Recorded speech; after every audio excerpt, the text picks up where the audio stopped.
If Alex is gone, then this house belongs to me, right? Huh? What are you talking about at a time like this? Aren't you sad as a mother?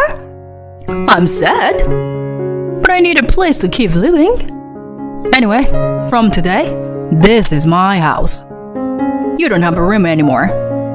I was astonished that I didn't even feel like getting angry anymore. Fine, I'll leave then. Saying that, I packed my things and left. My name is Eva. I'm a 29-year-old remote worker. I've been married to Alex for 3 years. We still don't have children, but we continue to live happily like newlyweds. Since I work from home, I used to take care of most things. My husband always enjoys the meals I cook, so it's a blessing. But when I'm busy with my remote work and deadlines, he helps with the housework and supports me. That's how we had a very happy life. By the way, we have a good relationship with Alex's younger brother, John, and his wife. And we often went out for meals together as a group of 4. John and his wife were newlyweds, so they were always in a friendly mood. Well, the same goes for my older brothers, although they sometimes tease us. We have a lot of common topics and enjoy chatting and having fun together because we were around the same age. However, there's one problem that bothers all of us. That is my mother-in-law. My mother-in-law is incredibly selfish and arrogant, causing trouble for everyone. As for John and his wife, I felt sorry for them because they had suffered a lot. One day, it was John's birthday, and it seemed that my mother-in-law took John and his wife to a sushi restaurant, promising to treat them to high-quality sushi. My mother-in-law went ahead and ordered whatever she wanted at the restaurant, telling John and his wife, "Go ahead, order whatever you like." They took her words seriously and ended up placing quite a few orders.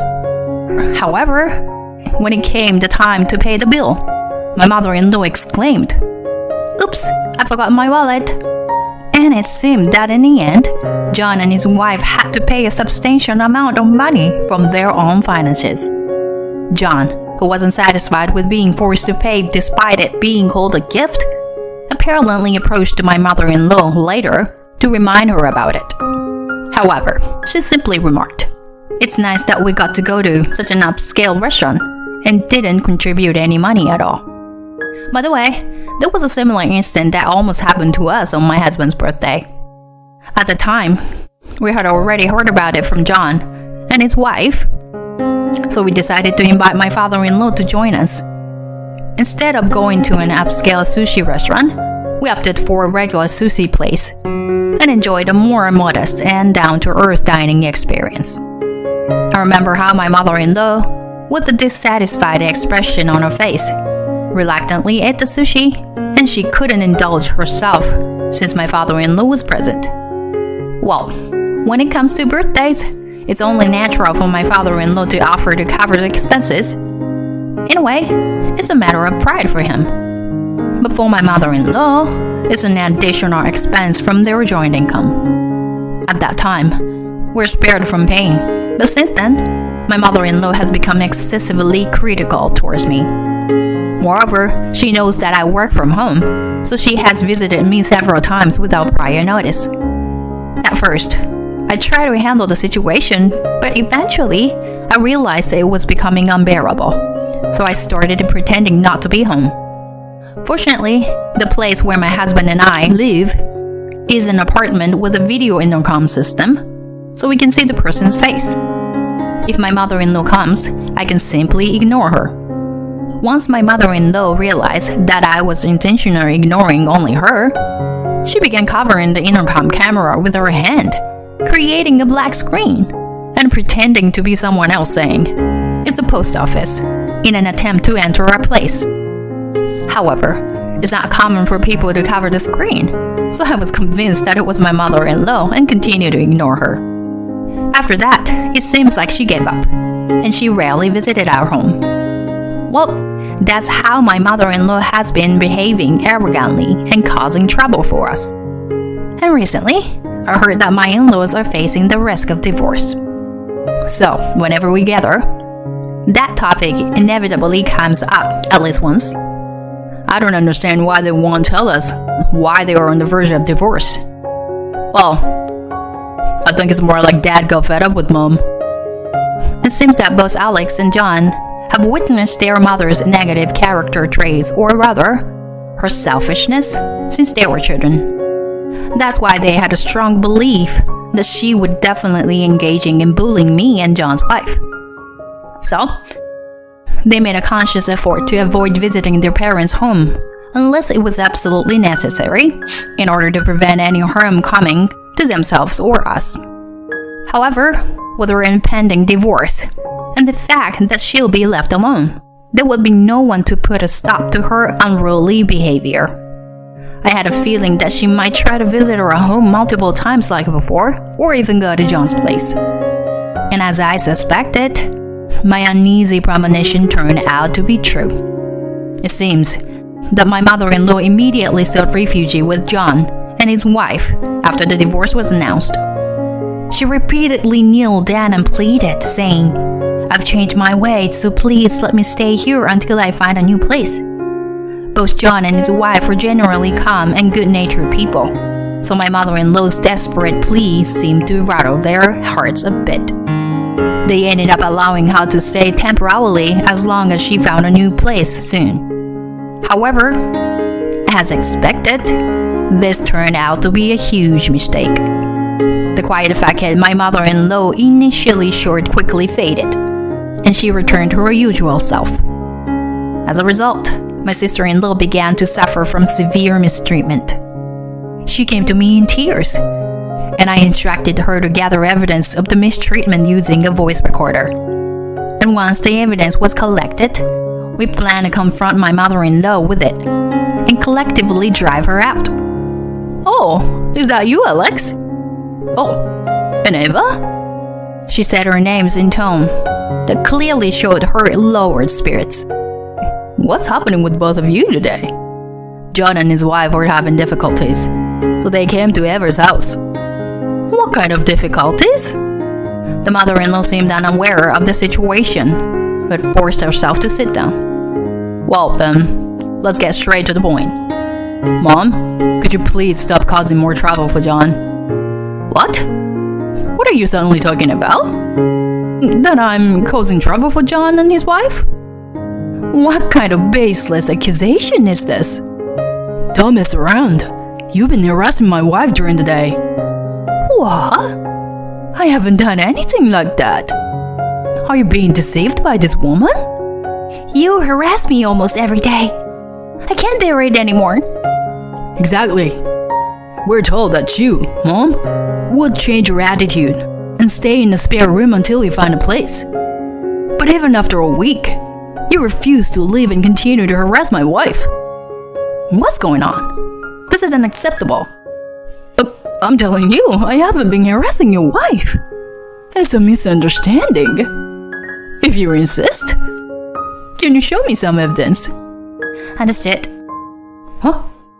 John's wife plays the recorder, capturing my mother-in-law's voice berating her. The recording contains numerous instances of my mother-in-law verbally mistreating John's wife. Mom, even with this, you still claim you haven't been mistreating my wife? Well, this is, you must be imitating me in a cowardly way. My defiant mother-in-law tries to launch at John's wife, but John blocked her. Enough is enough. Taking advantage of people's kindness and doing as you please. We're cutting ties with you, Mom. Pack your things and leave right now. What? Then where am I supposed to go? Well, how about we go to a real estate agency now? Let's find a place for you to move in immediately. We'll gather your belongings and arrange for you to stay at a hotel. Wait a minute. Are you serious about this? Of course we are. That's why we came here in the first place. Then, with John and his wife, we got rid of my mother-in-law's belongings. We quickly sold any items that seemed valuable among the unnecessary things and used the money to fund my mother-in-law's relocation. My mother-in-law was in a state of panic, as the four of us took decisive action to evict her without any further discussion. Unluckily, we found an apartment with immediate availability and affordable rent. My husband immediately had my mother-in-law sign the contract and decide on the move. Afterwards, we had her stay at a cheap hotel, and our role was complete. We received heartfelt gratitude from John and his wife once everything was settled. We celebrated the successful eviction of my mother-in-law. But we were soon defeated by her new ways of causing trouble for me and my husband. It happened one day when I returned to the apartment after grocery shopping. As I approached the entrance of the apartment building and tried to use the key card, I noticed someone collapse there. "Oh no, are you okay?" Hastily rushing over and checking if the person was conscious, she then lifted her face. "Mother?" To my surprise, it was my mother-in-law. Eva, help me. Wait, should I call an ambulance? Water? Water? It seemed that my mother-in-law hadn't eaten or drunk anything for quite some time. This area was the entrance of the apartment building, and during the day, many residents were coming and going.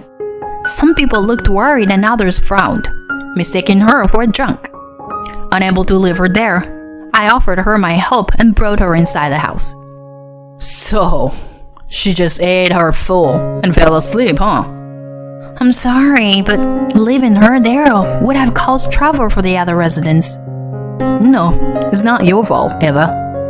I can't believe I ended up with such an outrageous mother. I'm leaving for a business trip overseas the day after tomorrow. I hope everything will be fine. That is a concern, but, well, your mother has her own apartment, so I think she'll be okay once she gets back there. At that time, I underestimated the situation. And then my husband went on his business trip, and the seasons came and went. This time, he was scheduled to be away for 6 months on a business trip to Antarctica. It was a bit lonely, but it was his job, so there was nothing I could do. Well, I'm off. Yeah, take care of yourself. Oh, take care. Yeah.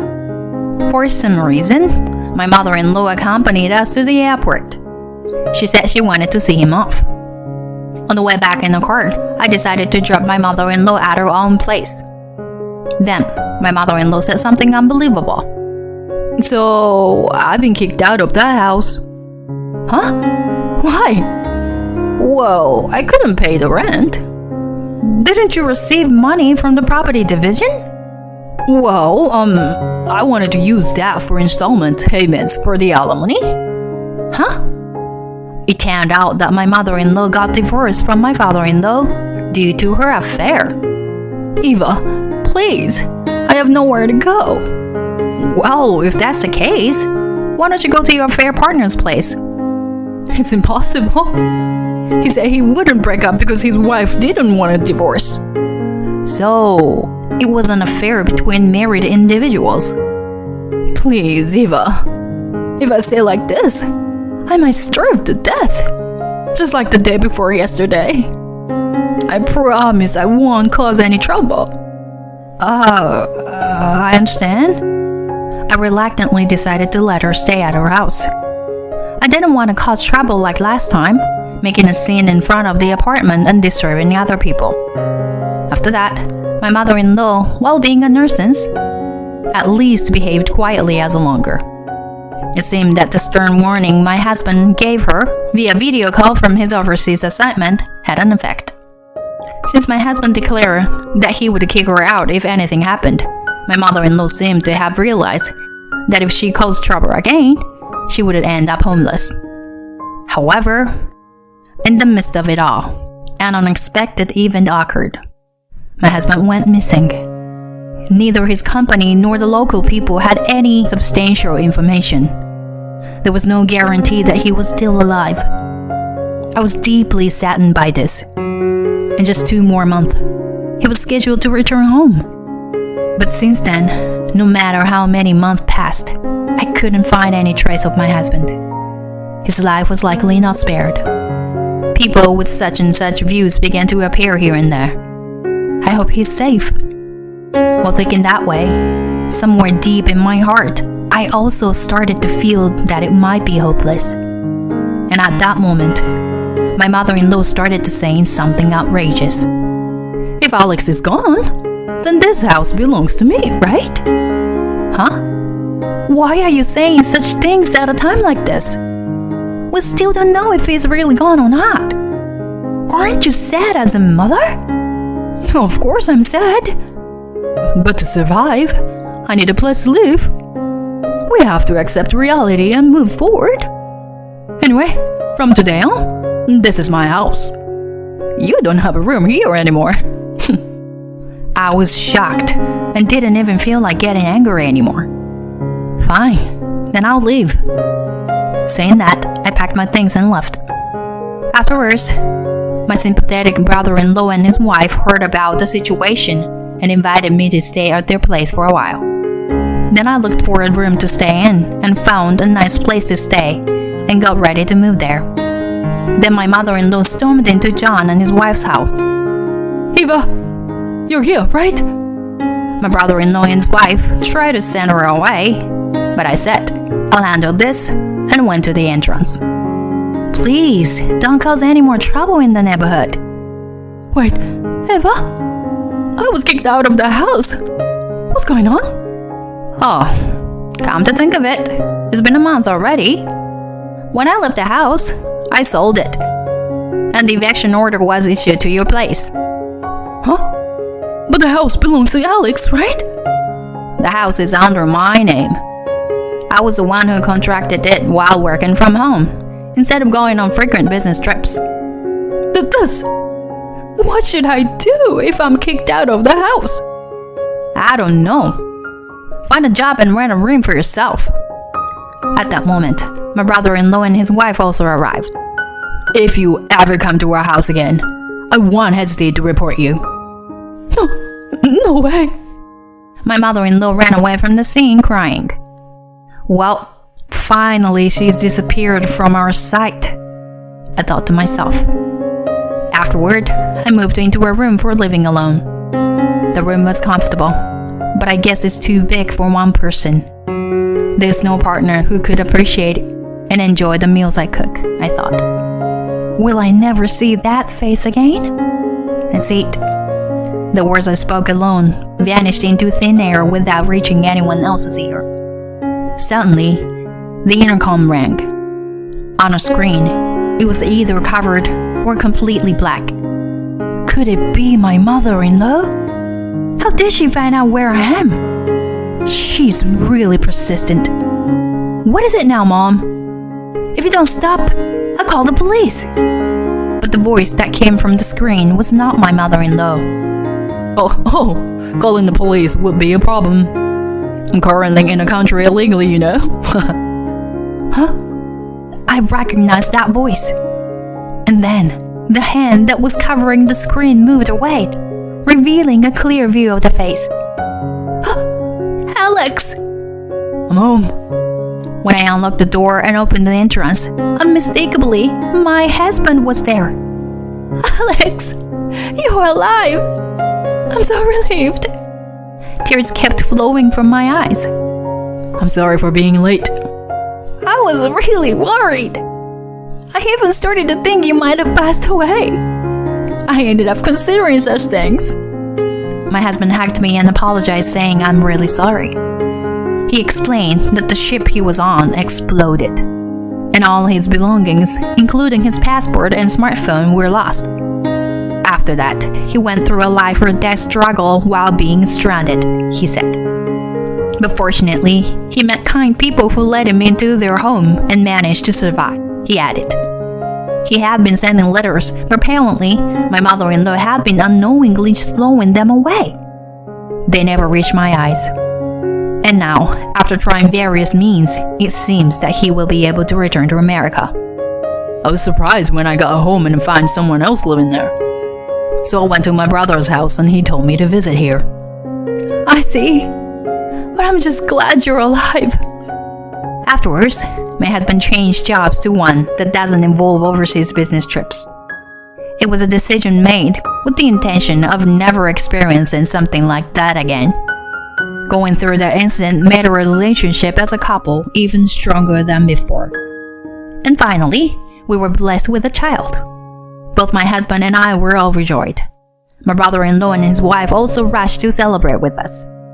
By the way, I have no idea how my mother-in-law is doing now, but she's probably living a quiet and impoverished life. I haven't shared my current address with her, and my brother-in-law's family also moved cautiously. As a result, my mother-in-law has no way of knowing our whereabouts. We have found our peace and tranquility in our daily lives. I will continue to love my husband for the rest of my life. As a married couple, we want to cherish and raise our upcoming child with care.